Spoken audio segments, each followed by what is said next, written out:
Conforme já foi falado pela professora, nós iremos apresentar em cima do tema Revolução Industrial.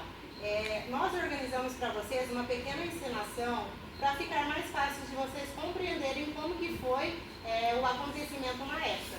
No caso, nessa encenação, eu represento a esposa, que após a morte do marido, ela se vê obrigada a sair de sua casa e ir para a fábrica trabalhar. Eu represento o marido que vai para a fábrica e morre, depois de muitas horas de trabalho. Eu represento a freira, né, que naquele tempo a freira era muito acolhedora, né, quando muitas mães não tinham condições de cuidar dos filhos, né, deixavam com a gente, então é isso aí, vamos lá. Eu sou feira menor, eu sou a operadora. Da fábrica. Boa noite, eu represento a operária que acusa sobre a morte do marido com a mulher e trabalha na fábrica. Então, pessoal, foi uma organização, uma forma que nós trouxemos para ficar mais fácil de vocês entenderem e eu espero que vocês gostem.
mas eu creio que deu para vocês compreenderem como que foi o momento da Revolução, né?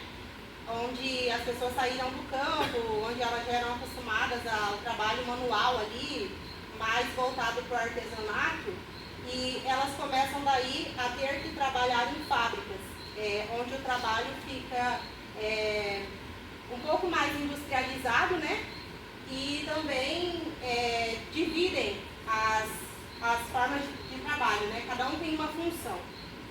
E agora nós iremos explicar um pouquinho do que foi, né? Eu vou falar um pouquinho sobre quem produziu e quem comercializava. Todo mundo, muita gente sabe que a Europa, né, o continente europeu, foi um grande pioneiro, né? Principalmente a Inglaterra, que foi pioneira no desenvolvimento das indústrias, por ser a nação que possuía as melhores condições e as condições mínimas necessárias para desencadear esse processo.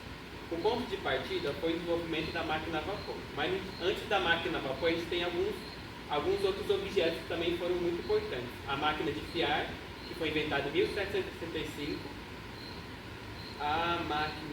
o tear hidráulico, que foi inventado em 1769, e o tear mecânico, que foi inventado em 1784, e a última, que é a mais famosa, que é a máquina a vapor, né, que foi em 1698. Os inventores dessa máquina foram aprimorados por diversos engenheiros e inventores ao longo do século XVIII.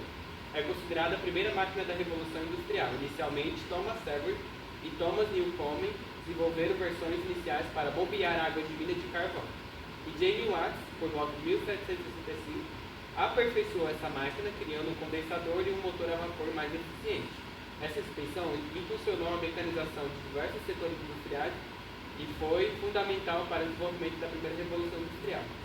Aqui atrás a gente tentou reproduzir o que seria uma máquina de fiar, né?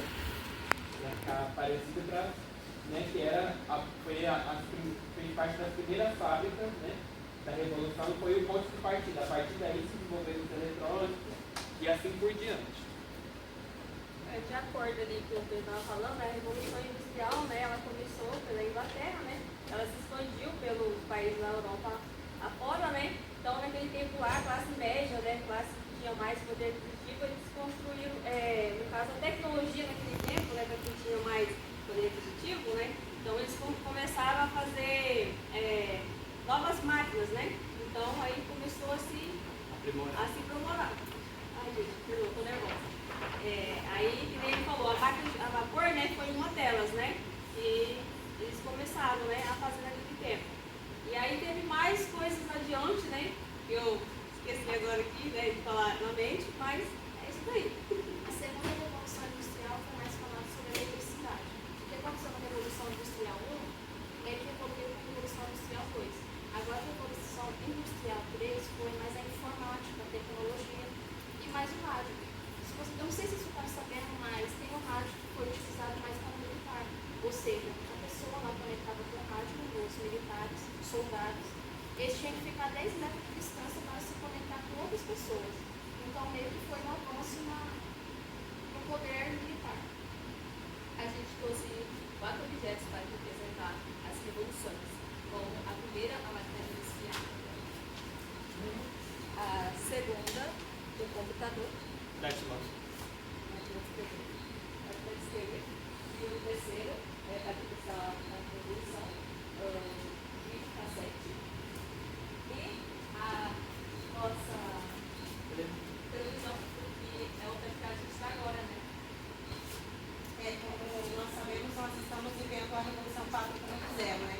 Que ela é envolto das grandes tecnologias, a inteligência artificial, o Bluetooth, essas coisas que nós vivenciamos todos os dias, né? Eu tinha ficado responsável por finalizar o trabalho e falar para vocês sobre o impacto que essa revolução teve tanto na economia quanto na sociedade, né? E como todos nós sabemos, foi um dos principais marcos, foi o principal, se não digo o principal acontecimento para que nós pudéssemos vivenciar tudo que a gente vive hoje. Para nós é muito bacana. Oh, que legal, temos máquinas, temos computador, temos tantas coisas.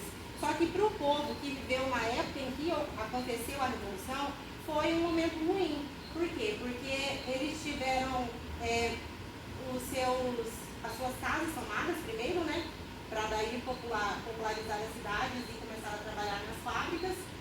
Depois eles tinham horários de trabalho muito grandes, alguns chegavam a trabalhar até 18 horas por dia, e isso, gente, é praticamente trabalho escravo, fora os salários, que eram minúsculos, e também os muitos acidentes que aconteciam. Por quê? Porque na época, quando estava iniciando, né, não tinha nada de cuidado, era totalmente descuidado, na verdade.